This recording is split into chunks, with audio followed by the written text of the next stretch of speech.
स्वागत है दोस्तों सभी लोगों का एक बार फिर से पीसीए सिंप्लीफाई यूट्यूब चैनल पर। आज सैलिएंट फीचर्स ऑफ कॉन्स्टिट्यूशन के बारे में इस वीडियो में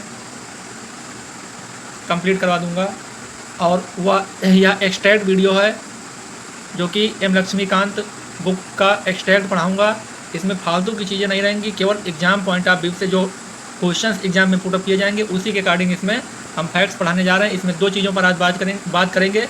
सबसे पहला शेड्यूल्स ऑफ द कॉन्स्टिट्यूशन और दूसरा जो रहेगा वह रहेगा borrowing features of the constitution, यानी जो दूसरे देशों से हमारे देश में कॉन्स्टिट्यूशन में जो जिन तथ्य को, जिन फैक्ट्स को या जो लॉज थे उनको इसमें ऐड किया है उसके बारे में दो टॉपिक्स पर इस वीडियो में कवर करवाने जा रहा हूं। तो आप लोग वीडियो के लास्ट तक बने रहिए ताकि हर चीज़ें समीक्षा अधिकारी और पीसीएस लेवल तक इसमें मैं कवर करवाऊंगा, तो सभी फैक्ट्स इसमें कंप्लीट हो जाएंगे। दोस्तों इसमें जो फर्स्ट शेड्यूल है वह स्टेट्स और यूनियन टेरिटरीज के नाम को निर्धारण करने के लिए बनाया गया है। Names of states and union territories. इसका जो ट्रिक है वो मैं वीडियो के लास्ट में प्रोवाइड कर दूंगा। जो लोग ट्रिक के अकॉर्डिंग याद करना चाहते हैं शेड्यूल्स को, वो ट्रिक के अकॉर्डिंग भी याद रख सकते हैं, लेकिन ट्रिक्स में वो सभी फैक्ट्स कवर नहीं होते हैं जो एग्जाम में पूछा जाता है। जैसे इस बार आरओ के एग्जाम में पूछा था 7 शेड्यूल से रिलेटेड क्वेश्चंस, तो वह ट्रिक में नहीं कवर होगा क्योंकि उसमें मेघालय, आसाम और त्रिपुरा ये 3 स्टेट से, जबकि ये ट्रिक में नहीं बताया जाता है। ट्रिक में यही केवल लिखा रहता है अदर स्टेट्स। तो इसको डिटेल में मैं पढ़ा रहा हूँ इसलिए।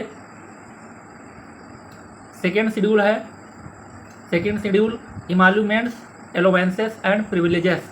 इमालूमेंट्स का क्या मतलब हो गया? सैलरी जो होता है। एलोवेंसेस मतलब जो भत्ता दिया जाता है, जैसे home allowance, DNS allowance, rent allowance, इन सब चीज़ों को। और प्रिविलेजेस का मतलब अधिकार। तो सबसे पहला इसमें आते हैं प्रेसिडेंट। सेकेंड शेड्यूल में जो इमालूमेंट्स, एलोवेंसेस, प्रिविलेजेस दिया जाता है उसमें प्रेसिडेंट, दूसरा governor, speaker, chairman of Rajya Sabha, पांचवा है स्पीकर एंड डिप्टी स्पीकर, छठे हैं chairman and deputy chairman of legislative council in states और लेजिस्लेटिव असेंबली, ऊपर 5वें नंबर में हो गया। 7वें नंबर में जजेस ऑफ सुप्रीम कोर्ट, 8वें नंबर में जजेस ऑफ हाई कोर्ट, 9वें नंबर में controller and auditor general of India. तो ये हो गया emoluments, allowances and privileges second schedule में जो रखा गया। थर्ड शेड्यूल में फॉर्म्स ऑफ ओथ और अफर्मेशंस, किन किन लोगों के लिए? तो यूनियन मिनिस्टर्स के लिए, कैंडिडेट्स ऑफ पार्लियामेंट के लिए, मेंबर्स ऑफ पार्लियामेंट के लिए, जजेस ऑफ सुप्रीम कोर्ट के लिए, कंट्रोलर एंड ऑडिटर जनरल के लिए, स्टेट मिनिस्टर्स के लिए, candidate for election to the state legislature के लिए, the members of state legislature के लिए एंड द जजेस ऑफ द हाई कोर्ट्स के लिए। तो इन लोगों को ओथ और अफर्मेशन दिलवाया जाता है, यह रखा गया है थर्ड शेड्यूल में। इसके बाद में फोर्थ शेड्यूल में है राज्यसभा में जो सीट एलोकेशन किया जाता है, यानी जो राज्यसभा का सीट का निर्धारण होगा वह फोर्थ शेड्यूल में रखा गया है। फिफ्थ शेड्यूल में क्या है? Provision related to the administration and control of schedule areas and schedule tribes. Scheduled areas और शेड्यूल ट्राइब्स को जो है एडमिनिस्ट्रेशन वहाँ का कैसे रखा जाए वहाँ पर, उसके लिए फिफ्थ शेड्यूल में मेंशन किया गया है। सिक्स्थ शेड्यूल में अभी मैंने बताया था 7 शेड्यूल, लेकिन ये 6 शेड्यूल में ही है। आसाम, मेघालय, त्रिपुरा एंड मिजोरम। तो ये 4 स्टेट्स किस शेड्यूल में है? 4 स्टेट्स 6 शेड्यूल में है, आसाम, मेघालय, त्रिपुरा एंड मिजोरम। 7 शेड्यूल क्या कहता है? 7 शेड्यूल में 3 यूनियन लिस्ट, जो यूनियन लिस्ट होता है उससे भी एग्जाम में क्वेश्चन पूछा जाता है। जैसे यूपी पेट 2021 में पूछा गया था कि सैनिटाइजेशन जो काम है वह केंद्र सरकार का विषय है या राज्य सरकार का, तो उसमें ऑप्शन राज्य सरकार का सही था। और इस प्रकार से अभी आगे आने वाले वीडियो में मैं जो 3 लिस्ट हैं, यूनियन लिस्ट, सबसे पहला यूनियन लिस्ट, दूसरा स्टेट लिस्ट और तीसरा कॉन्करेंट लिस्ट, इन तीनों लिस्ट को मैं बेहद स्टडी करवा दूंगा, जिसके बाहर कोई भी प्रश्न बनने की उम्मीद, मतलब कोई भी प्रश्न बाहर उससे बनेगा नहीं। उसके बाद में 8th शेड्यूल है। 8th शेड्यूल में लैंग्वेजेस की बात किया जाता है। 8th शेड्यूल में लैंग्वेजेस को रखा गया है कि हमारे देश में आधिकारिक भाषाएं जो हैं वह कौन कौन से हैं। तो 22 लैंग्वेजेस को रिकॉग्नाइज किया गया है 8th शेड्यूल में। उसमें सबसे पहला है असमीज, बंगाली दूसरा नंबर, बोडो, डोगरी, गुजराती, हिंदी, कन्नड़, कश्मीरी, कोंकणी, मैथिली, मलयालम, मणिपुरी, मराठी, नेपाली, उड़िया, पंजाबी, संस्कृत, सांथली, सिंधी, तमिल, तेलुगु, उर्दू, इन 22 लैंग्वेजेस को जो है रखा गया है किस शेड्यूल में? तो यह रखा गया है 8th शेड्यूल में। इसमें कह रहा है, आगे कह रहा है, Sindhi was added by 21st amendment 1967, Konkani, Manipuri and Nepali were added by 71st amendment act of 1992 and Bodo, Dogri, Maithili and Santhali were added by 92nd amendment act of 2003 और Oriya was renamed as Odia by the 96th amendment act 2011। तो यह 3 अमेंडमेंट किए गए। पहले जो languages थे वह 15 languages को 15 या 14 लैंग्वेजेस को जो है रखा गया था। उसके बाद में अमेंडमेंट के अकॉर्डिंग इसमें सबसे पहले किसको ऐड किया गया?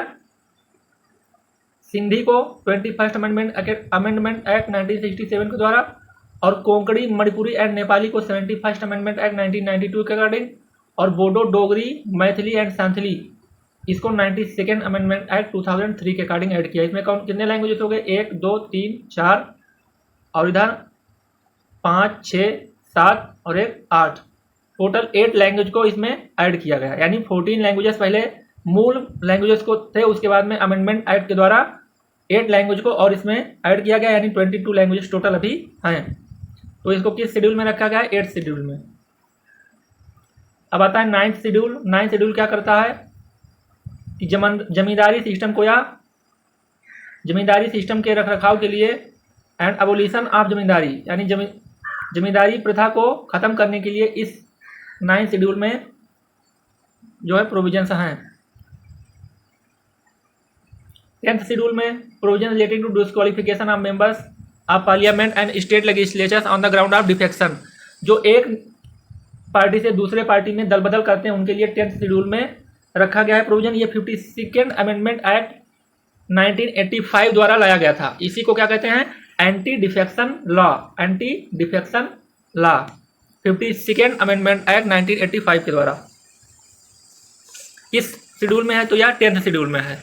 इसके बाद में आता है 11th शेड्यूल, या पंचायत से रिलेटेड है, और 12th शेड्यूल जो है वह म्यूनिसिपैलिटीज से रिलेटेड है। अब इसके बाद में फीचर्स एंड सोर्सेस, कहाँ किस देश का सोर्स और क्या फीचर्स है उसको अब कवर करवाने जा रहा हूँ। गवर्नमेंट ऑफ इंडिया एक्ट से क्या क्या लिया गया 1935 से? तो फेडरल स्कीम यानी स्टेट और सेंट्रल 2 लेवल पर सरकारें चलती हैं हमारे देश में। जैसे अपना उत्तर प्रदेश एक स्टेट है, जबकि सेंट्रल गवर्नमेंट दिल्ली से जो कंट्रोल किया जा रहा है वह सेंट्रल लेवल पर है। तो ये हो गया फेडरल स्कीम।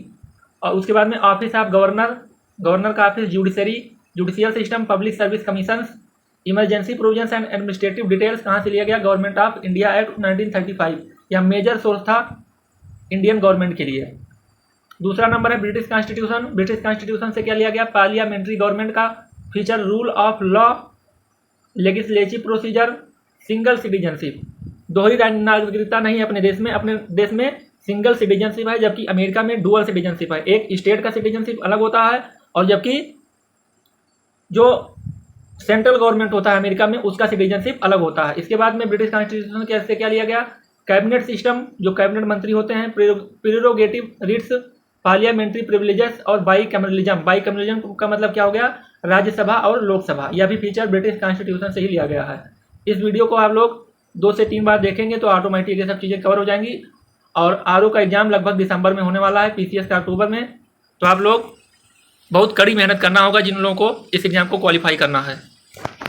इसके बाद में यूएस कॉन्स्टिट्यूशन, फंडामेंटल राइट्स यहीं से लिया गया।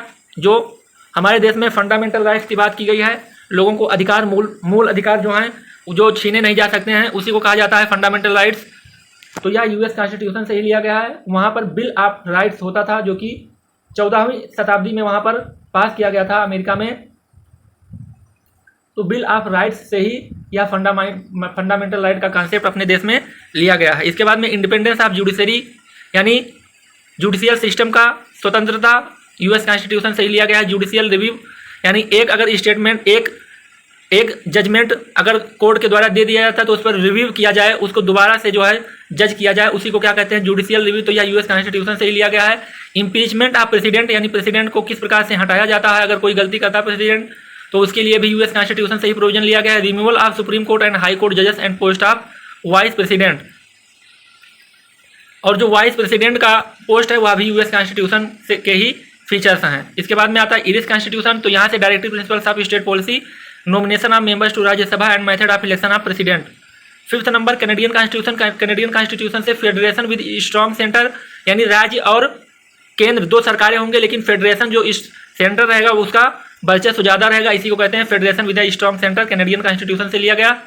Appointment of state governors by the centre, यानी केंद्र सरकार जो राज्य के गवर्नर है उनको अपॉइंट करेगा, यह भी कैनेडियन कॉन्स्टिट्यूशन का प्रोविजन है। And advisory jurisdiction of the supreme court, और जो प्रेसिडेंट है या सेंट्रल गवर्नमेंट है, प्रधानमंत्री है, वह उससे सुप्रीम कोर्ट से एडवाइजरी जुरिडिक्शन ले सकता है, यानी उस पर बाध्य नहीं होगा उसका जो सलाह लेगा।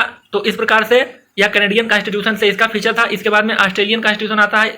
ऑस्ट्रेलियन कॉन्स्टिट्यूशन में कॉन्करेंट लिस्ट, उसके बाद में freedom of state, freedom of trade, commerce and intercourse and joint sitting of the two houses of parliament.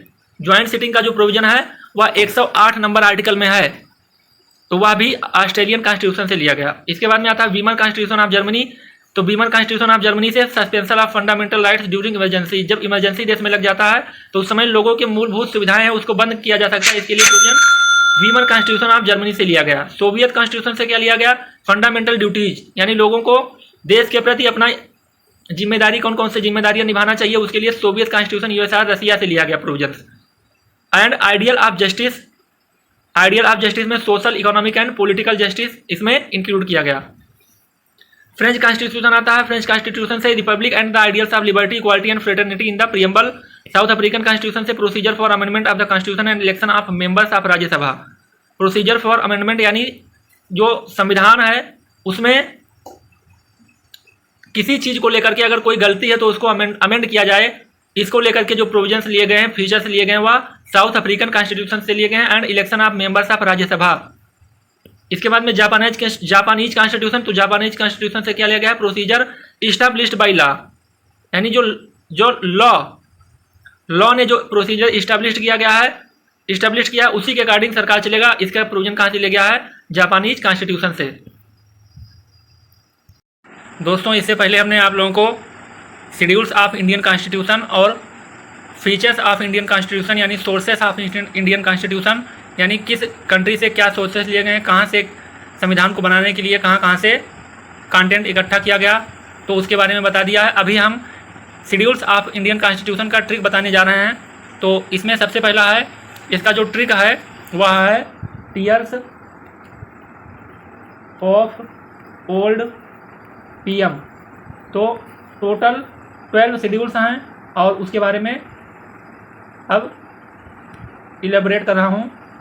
T से हो जाएगा, टीयर्स ऑफ ओल्ड पीएम में सबसे पहला टी से हो जाएगा टेरिटरी यानी नेम ऑफ टेरिटरीज और स्टेट्स और टेरिटरीज का नेम। दूसरा हो जाएगा इमोल्यूमेंट्स, तीसरा हो जाएगा अफर्मेशंस और चौथा हो जाएगा राज्यसभा, पांचवा हो जाएगा शेड्यूल एरियाज, छठा हो जाएगा अदर स्टेट्स में मेघालय, त्रिपुरा, मिजोरम और असम।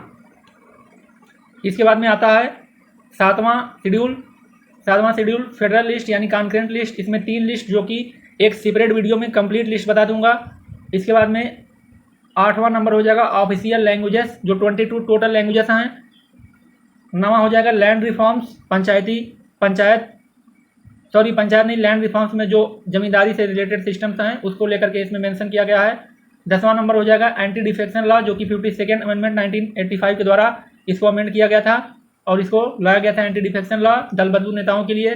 उसके बाद में 5वां नंबर जो पंचायत है वो 11 नंबर पर आ जाएगा 11 शेड्यूल, और 12 शेड्यूल हो जाएगा म्यूनिसिपैलिटी। तो इस प्रकार से total 12 schedules of Indian constitution और उसका trick tears of old PM. और साथ में इससे पहले मैंने शेड्यूल्स और sources of Indian constitution complete करवा दिया है। आगे के वीडियोज में हम पॉलिटी की क्लासेस लगातार कंटिन्यू रख रहे हैं। इससे पहले जियोग्राफी मैंने कंप्लीट पढ़ा दिया है, आप लोग इसी चैनल पे देख सकते हैं। आगे के वीडियोज में मिलते हैं। जय हिंद, जय भारत।